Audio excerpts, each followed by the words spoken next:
आपने कभी वीवीए प्रोग्रामिंग की होगी या फिर किसी की प्रोग्रामिंग देखी होगी, तो हर जगह आप देखते होंगे कि dim R as integer, R as variant वगैरह वगैरह कुछ चीजें ऐसी लिखी होती है। आप लोगों को एक बुक मिला है कोई? नहीं सर। ओके। नहीं। तो मैं एक बुक आपको भेज रहा हूँ। सर आपने कल कहा था कि आप आज कंडीशंस पढ़ाएंगे। कंडीशन से पहले आपको ये पढ़ लेते हैं ना, क्या बोलते हैं, वेरिएबल डिक्लेरेशन, अच्छा क्योंकि यूज होते रहता है ना। आपने देखा ठीक है होगा सर। मैं कई सारी जगहों पे इसका यूज किया था। हम्म। उसको पढ़ लेने के बाद ठीक रहेगा ना, फिर डिक्लेरेशन में अब हम आगे एग्जाम्पल का हैवी भी ले सकते हैं, कोई दिक्कत नहीं है, इसके अंदर यूज कर सकते हैं, कंफ्यूजन नहीं होगी यार। ठीक है।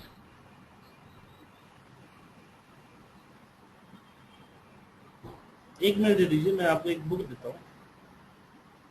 एक जॉन बार्कनवीच का एक बुक है।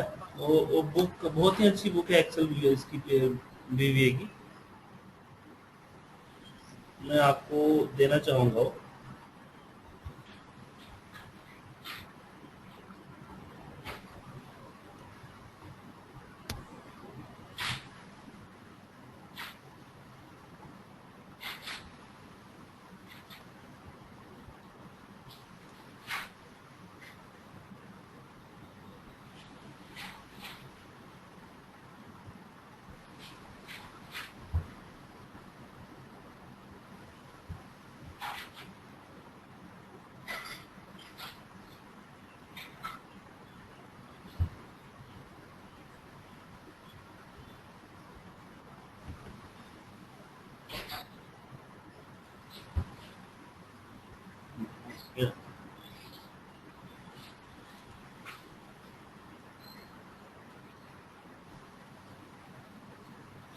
आगे की जो अभी भी क्लासेज मोस्टली जो होगा ना, मैं इसी के ऊपर चलाऊंगा।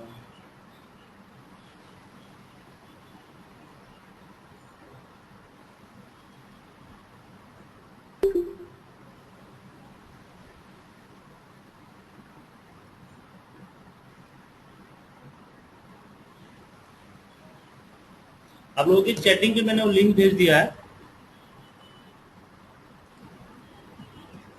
आप उसको डाउनलोड कर लीजिए। मिल गया आप लोगों को? ठीक है सर। ओके। हाँ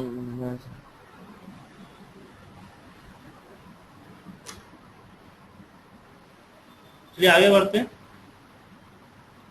तो आप लोगों ने डिम आर एज रेंज वगैरह वगैरह आपने वहां पे देखे थे। आज मैं उसी में आगे आपको पढ़ाऊंगा कि होता क्या है।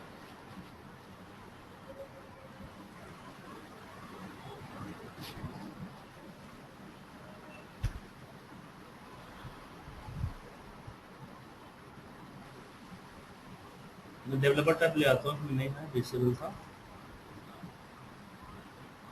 देखिए सबसे पहले हम बात करते हैं वेरिएबल का, कि हम वेरिएबल डिक्लेरेशन क्यों करते हैं। अगर आपके सिस्टम में अगर आप लोगों ने थोड़ा भी प्रोग्रामिंग पार्ट पढ़ी होगी तो आपको पता होगा कि वेरिएबल क्या होता है। तो बेसिकली हमें डेटा को टेम्पररी कहीं स्टोर करना होता है।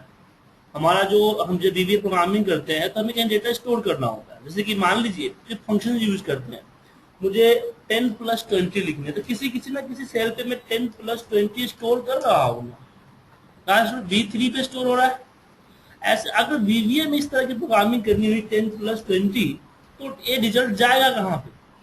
तो इस रिजल्ट को रखने के लिए आपको क्या करना पड़ेगा, कोई वेरिएबल यहाँ पे कोई एक रेंज लेना पड़ेगा कि range V10 dot value equal to 10+20। But इसमें एक प्रॉब्लम होगा कि अगर मान लीजिए B10 आपका B5 आपका कोई रेंज खाली ना है, तो कैसे रखोगे? तो हम लोग क्या करते हैं, एक रफली एक कर सकते हो, जैसे मैथमेटिक्स हम लोग एक रफ एरिया क्रिएट करते थे, तो not a part of the calculation. उसी तरीके से एक रफली हम लोग एक यूज करते हैं कि हम यहाँ बोल दिया dim R as a integer, और फिर यहाँ पे मैंने बोला आर इक्वल टू 10+20।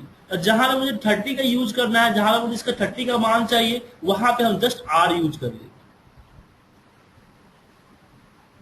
तो डेटा टाइप यूज होता है डेटा को टेम्पररी, मतलब क्या होगा जब मैक्रो रन होगा तो आपके सिस्टम में एक आर नाम का इंटीजर क्रिएट होगा और अपना परफॉर्मेंस देगा, और उस जैसे मैक्रो एंड होगा वो आपका लोकेशन डिलीट हो जाएगा। मतलब कि आप जो वेरिएबल डिक्लेयर करते हो किसी एक सब्जेक्ट के लिए अंदर ही होता है, एक वेरिएबल कहीं और का नहीं कर सकते। इसको बोलते हैं हम लोग प्राइवेट वेरिएबल करते हैं। एक होता है ग्लोबल वेरिएबल जो किसी सब्जेक्ट का पार्ट नहीं होता, जैसे मैंने यहाँ पे कर दिया dim C as a integer. अब सी क्या है, this is a global variable. अब मैं इसको कहीं भी यूज कर सकता हूँ किसी मैक्रो के अंदर, लेकिन किसी एक मॉड्यूल के लिए काम करता है। जैसे अब 4-5 मैक्रो हम बनाते हैं तो उस केस में अगर मुझे मान लीजिए एक वेरिएबल पर स्टोर की डेटा मुझे दूसरे मैक्रो के अंदर यूज करना है तो उस केस में हम ग्लोबल वेरिएबल बनाते हैं। इसके बारे में आगे मैं आपको समझाऊंगा। फिलहाल हम अपने इस प्राइवेट वेरिएबल के बारे में जान लेते हैं किस तरह के वेरिएबल यूज क्या होता है। तो टेम्पररी डेटा को स्टोर करने के लिए होता है। अब चलिए एक छोटी सी कैलकुलेशन करते हैं। मुझे क्या है कि मुझे अपने एक एमआरपी निकालनी है किसी प्रोडक्ट का। मुझे पता है कि मेरे इस प्रोडक्ट का मैन्युफैक्चरिंग कॉस्ट जो है वो मान लीजिए 50 रुपये 50 रुपये है, और मुझे पता है कि 5% की कमीशन पे डिस्ट्रीब्यूटर को दे देता है, डिस्ट्रीब्यूटर 10% की कमीशन पे आगे होलसेलर को, होलसेलर 15% कमीशन पे आगे देता है, एंड 20% की कमीशन पे रिटेलर को मिलता है। अब मुझे इस पे फाइनली एमआरपी निकालनी है। इसकी एमआरपी क्या है?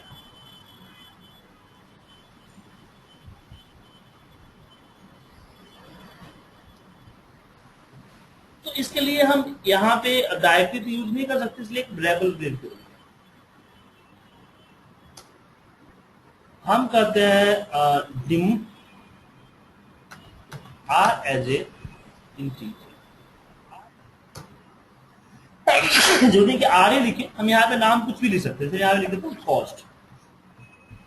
कॉस्ट एज ए वेरिएबल, और यहाँ पे लिखता हूँ कॉस्ट इक्वल टू 50।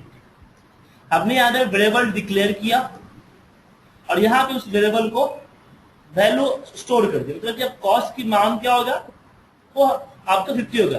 ये समझो ना जैसे आप मैथमेटिक्स यूज करते थे कि माना कि x equal to 100, just like. उसके बाद यहाँ पे करते हैं, फिर एक और वेरिएबल डिक्लेयर करते हैं dim MRP as a double. ये डबल और ये इंटीजर है क्या, इसके बारे में भी बताता हूं। और फिर यहां पे करता हूं मैं MRP equal to cost plus cost का 0.05%। याद रखिएगा वीवीएम परसेंटेज नंबर को सपोर्ट नहीं करता है। अभी क्या हुआ कि हमने पहले क्लिक, हमने डिस्ट्रीब्यूटर को मिलने वाले अमाउंट निकाल दिया। अब फिर वापस करता हूं MRP equal to MRP plus MRP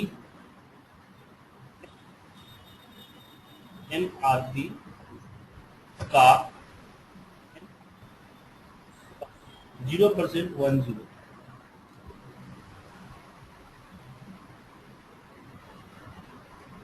copy कीजिए, पेस्ट। ये जाएगा आपका 15%, ये आपका 20%। और फाइनली हम कहीं पे आउट करना हो तो एमएचजी बॉक्स में आउट करते हैं, एमएचजी बॉक्स एमआर।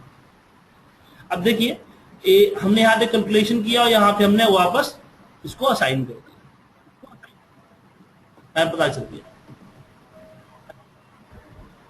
तो अब यहाँ पे देखिए आपने देखा कि हमने यहाँ पे वेरिएबल डिक्लेयर किया, फिर यहाँ पे यूज कर लिया, फिर वेरिएबल डिक्लेयर किया, फिर यहाँ यूज किया। तो क्या जहां पे यूज करना है हम क्या उसी के ऊपर बनाए? नहीं, जरूरी नहीं। आप इसको बस जहां पे यूज कर रहे हैं उससे पहले होना चाहिए। आप इसको इकट्ठा एक जगह आप देख ले कर सकते हैं। लेकिन क्या होता है जब हम प्रोग्रामिंग करते हैं तो अगर मुझे पता है एल्गो आपने तैयार कर रखा है कि हाँ पे इसमें कितने वेरिएबल डिक्लेयर हो सकते हैं, उतने वेरिएबल आप ऊपर डिक्लेयर करें। नहीं, आपको एल्गो नहीं तैयार कर रहा है, जैसे जैसे आपको जरूरत पड़ रही है जैसे आप डिफाइन करते चले जाओ, यूज करते चले जाओ। अब इसमें क्वेश्चन आपको समझ में आ गया, वेरिएबल का यूज समझ में आ गया आप लोगों को? वेरिएबल है किस तरीके से यूज करेंगे समझ में आ गया आप लोग को? हाँ जी। हाँ बट सर जी ये एल्गो का एक आध एग्जांपल आप दिखाओगे तो थोड़ा सही होगा। कोई फाइल हो या कुछ हो। नहीं नहीं, एल्गो का मतलब हुआ स्टेप्स। मतलब एल्गो क्या होता है, मान लीजिए ना, मैं पहली क्लास में एल्गो के बारे में जिक्र किया था। एल्गोरिथम क्या होता है कि अगर आपने मतलब कि अगर आपको कोई प्रोग्राम बनाना है तो प्रोग्राम बनाने के लिए आप एक तो है कि चलो आपकी खुद की प्रोग्राम है तो आप हमें पता है कि सारे स्टेप्स क्या है।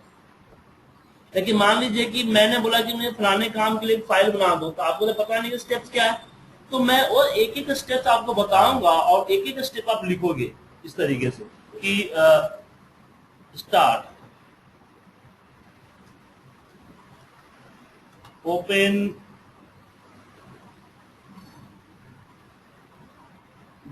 on dot xls,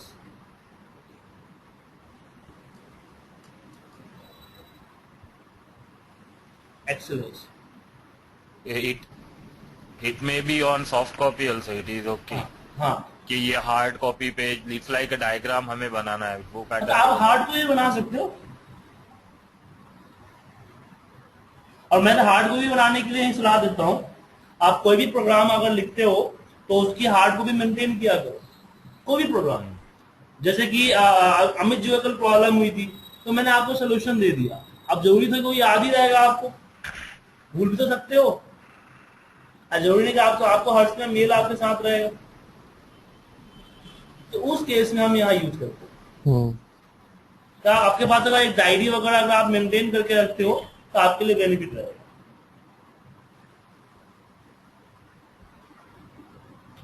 okay.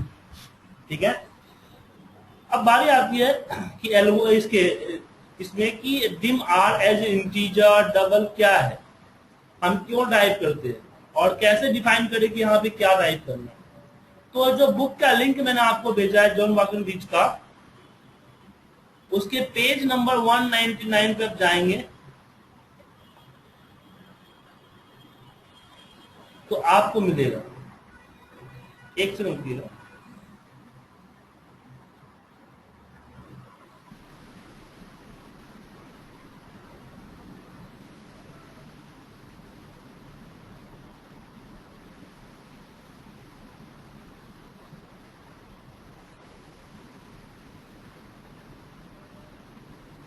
हाँ, दिख रहा है आपको मेरी स्क्रीन?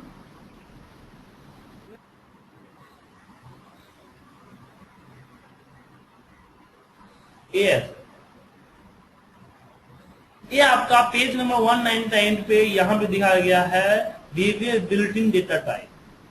वीवीए का मतलब डेटा टाइप। आप क्या कर सकते हो, dim R as a integer कर सकते हो, dim R as a byte कर सकते हो। तो एक करना क्यों जरूरी है वो मैं आपको बताता हूँ।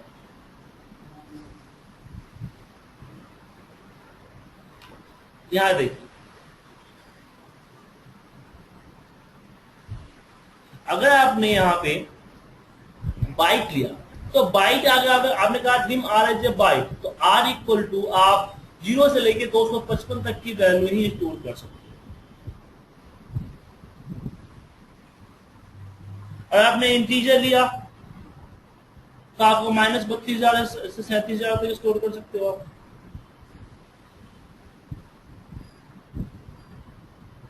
मैं बताता हूँ यहाँ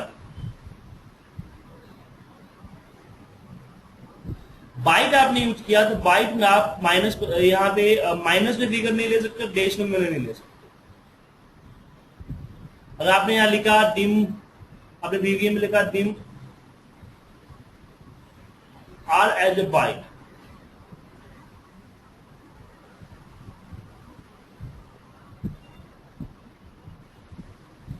तो ये आपको बाकी सेम रहेगा, लास्ट में जो बाइट इंटीजर वगैरह है वो आपका चेंज होता है। फिर बुलेन है, बुलेन पे आप just true and false use कर सकते हो। इंटीजर पे आपको माइनस में फिगर डालना हो तो इंटीजर यूज कर सकते हो, लेकिन इंटीजर की भी एक लिमिट है कि -32,867 से प्लस 32,767 की जाएगा। उससे ज्यादा लेना आपको तो आप लॉन्ग यूज करो, उससे ज्यादा यूज करना है तो सिंगल यूज करो। लेकिन जो आपने जो यूज किया है सारा नंबर, इसमें आपको डेसिमल प्लेसेस नहीं है। अगर आप चाहते हो कि आपका नंबर आपका डेसिमल भी आए इसमें, तो आपको डबल यूज करना होगा। डबल की कैपेसिटी इनसे ज्यादा और डेसिमल भी एक्सेप्ट करता है।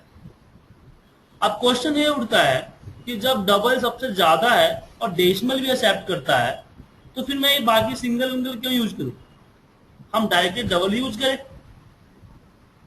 तो देखिए यहाँ पे बाइट यूज करके एक आपको हेडिंग है, मतलब कि जब आप यूज करते हो तो आपके पास एक सिस्टम में जो स्पेस क्रिएट होता है, तो आपको पता ही है कि कंप्यूटर के अंदर में कुछ भी होता है तो कुछ ना कुछ स्पेस कैप्चर करता है। तो जो स्पेस कैप्चर करता है वो यहाँ पे है। तो अगर आप बाइट करते हो तो सिस्टम में 1 बाइट कैप्चर होता है। आप बुलेन करते हो 2 byte, integer 2 byte, long 4 byte, single 4 byte, double पे आपका होता है 8 बाइट। आप बोलोगे सर करना है क्या है, और हमारे सिस्टम में तो 4 GB की मेमोरी है, 4 GB रैम है, 1 TB का हार्ड डिस्क है, तो इससे 1-2 GB से क्या 1-2 MB बाइट से क्या फर्क पड़ने वाला है। बेसिकली जब हम कोई मैक्रो क्रिएट करते हैं, उस मैक्रो की एक साइज होती है। जैसे कि ये मैक्रो हमने क्रिएट किया RR, इसकी एक साइज है। तो एक मैक्रो की जो साइज होती है, मैक्सिमम साइज जो होती है वो होती है आपका 255 KB। अगर आप अपना मैक्रो 255 KB से ज्यादा का बनाते हैं तो आपका मैक्रो वर्क नहीं करेगा, रन नहीं करेगा, और उसमें एरर आएगा प्रोसीजर टू लार्ज का। ठीक है सर। इसीलिए जब हम वेरिएबल डिक्लेयर करते हैं तो इस चीज का ध्यान रखते हैं। छोटे मोटे मैक्रो बनाते हैं तो कोई दिक्कत नहीं, बड़े बड़े मैक्रो में आपको दिक्कत होगा। इसलिए बड़े बड़े मैक्रो जब भी आप बनाओ तो क्या यूज करो, अपने हिसाब से यूज करो। छोटे मोटे मैक्रो में कोई दिक्कत नहीं है। तो 255 KB से ज्यादा की मैक्रो नहीं बन सकती है। अब यहाँ पे डेट है, अब डेट पे मैं आपको बता देता हूँ। एक और वेरिएबल यहाँ एक और बनाता हूँ मैं।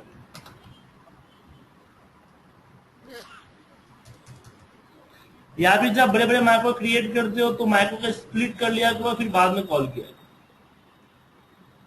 अगर मैंने मान लीजिए कि डिम डी एज ए मैंने लॉन्ग ले लिया, अब इस डी पे यहाँ पे मान लीजिए कि मैंने डेट कब सिस्टम डेट डाल रखा है, तो इस डेट को पिक कर सकता हूँ। D equal to range A2 dot और यहाँ पे MSG बॉक्स, तो डी स्टोर हो जाएगा, लेकिन किसमें होगा, एज ए नंबर फॉर्मेट। ऐसा क्यों हुआ, क्योंकि आपका जो हमारा जो एक्सेल है वो एक्सेल हर नंबर को, हर डेट को नंबर फॉर्मेट में रीड करता है, स्टोर करता है। तो इसने इस वैल्यू से नंबर उठा लिया तो आपका ले लिया। लेकिन अगर मुझे मैनुअली यहीं पे अगर असाइन करना होता है यहाँ पे 1 जनवरी, तो यहाँ पे आपका ये डेट पिक नहीं करेगा। यहाँ पे एरर आएगा टाइप मिसमैच का। टाइप मिसमैच का जब एरर आपके पास आता है तो याद रखिए कि आपने कुछ वेरिएबल पे किसी और वेरिएबल पे किसी और तरह का डेटा डाल रखा है, इससे टाइप मिसमैच आता है। एक आता है ओवरफ्लो का, मतलब ओवरफ्लो कब आता है, जैसे कि हमने इंटीजर यूज कर रखा है कॉस्ट पे, और यहाँ पे मैंने 50,000 डेटा डाल दिया, तो यहाँ पे आएगा ओवरफ्लो। ओवरफ्लो का कब आता है, जब उस किसी वेरिएबल पे अगर आपने उसकी कैपेसिटी से ज्यादा, उसकी मैक्सिमम लिमिट से ज्यादा आपने स्टोर कर रखा है। तो इंटीजर के as per hour records integer ये कितना है, इंटीजर का -32,767 से +32,767 तक। हमने डाल दिया कितना 50,000, तो ओवरफ्लो दिखाएगा। तो इसलिए अगर आप डेट एंड टाइम जो है डायरेक्टली अगर इसके अंदर डालते हैं तो आपको यहाँ पे ना पिक कर लेता है, वो कन्वर्ट करके पिक कर लेगा। फिर देखिए पिक कर लिया। तो डेट एंड टाइम इसलिए यूज करते हैं। दूसरा क्या होता है, आपको अगर आपने वेरिएबल डेट एंड टाइम में रखा है तो आपको टाइम फॉर्मेट में उसको कन्वर्ट नहीं करना पड़ेगा, तो हमेशा आपको टाइम फॉर्मेट में ही आएगा। और आगे चल के इस बारे में आपको पता चलेगा।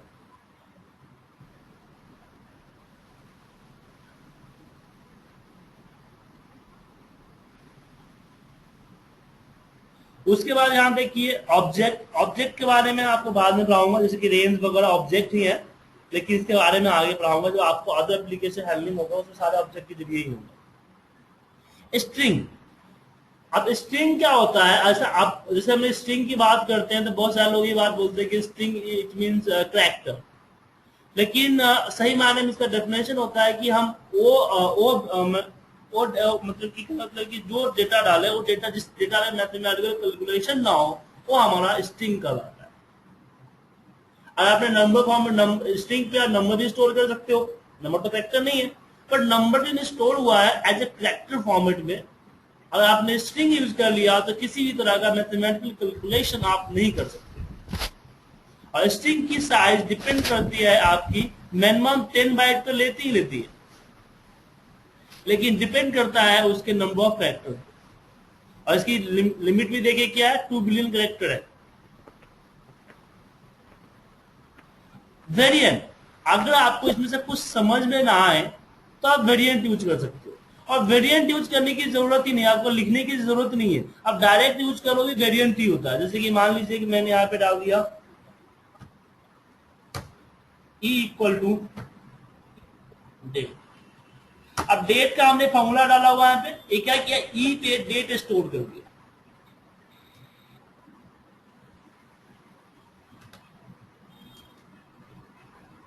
ई एक वेरिएंट टाइप का डेटा ऑटोमेटिकली डिफाइन हो गया, जो कि डेट यूज करता है। देखा आपने, डेट लिया इसमें, ऑटोमेटिकली डेट ही लिया इसमें। तो अगर आपको वेरिएंट अगर वेरिएंट यूज करना होता है, जब आपको समझ में नहीं आ रहा है क्या लेना है, समझ में नहीं आ रहा होता कि आपको ये नहीं पता है कि डेटा किस तरह का इनपुट हो। जैसे आपने वी लुकअप का कोई फॉर्मूला बनाया, अब वी लुकअप में जरूरी तो है कि डेटा किस तरह का आएगा, टेक्स्ट आएगा, नंबर आएगा, इंटीजर आएगा, कुछ भी आ सकता है। तो जब ऐसी चीजें होती है, जब आपके पास इनपुट पता नहीं क्या होगा, तो वहां पे हम वेरिएंट यूज करते हैं। और वेरिएंट यूज करते हैं तो कई जगहों पे, कुछ एक जगहों पे आपको डेटा टाइप डिफाइन करना मैंडेटरी होता है, इसकी फॉर्मूले अगर हम लगाते हैं तो, लेकिन हर जगह पे जरूरी नहीं होता। तो मोस्टली जगह पे आप ऐसे लिख सकते हो, डायरेक्टली डिफाइन करने की जरूरत ही नहीं है, बिना डिफाइन करने ही लिख सकते हो।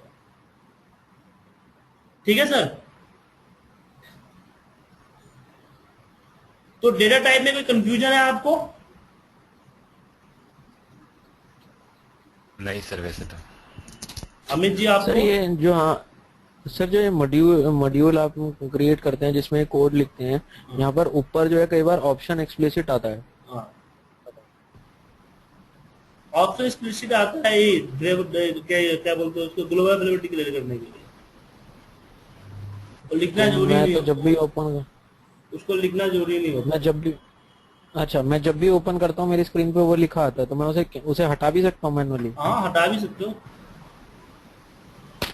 लेकिन एक मिनट, हमेशा आपको लिखा हुआ आता है? हाँ। कौन सा एक्सेल आपके पास? 2007। ऐसा तो नहीं होता है, मुझे तो, हमें तो लिखा हुआ आता ही नहीं है।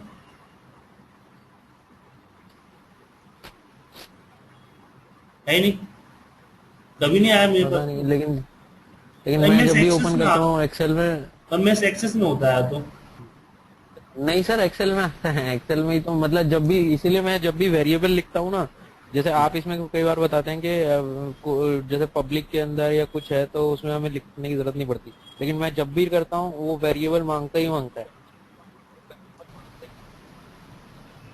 मतलब कि ये आपने जैसे बताया कि आपको जरूरी नहीं है, मैं बताया कि इसको डिलीट करना जरूरी नहीं था, आपको जो मांगता ही मांगता है, हमेशा वो मांगता ही मांगता है। कोई भी, अगर मैं कुछ भी यूज करूंगा किसी के लिए तो वो ऑप्शन में मांगेगा ही। अब मेरे को ये नहीं पता वो शायद किसी प्रॉपर्टी से आ रहा है या किसी चीज से क्लिक होकर आ रहा है, सर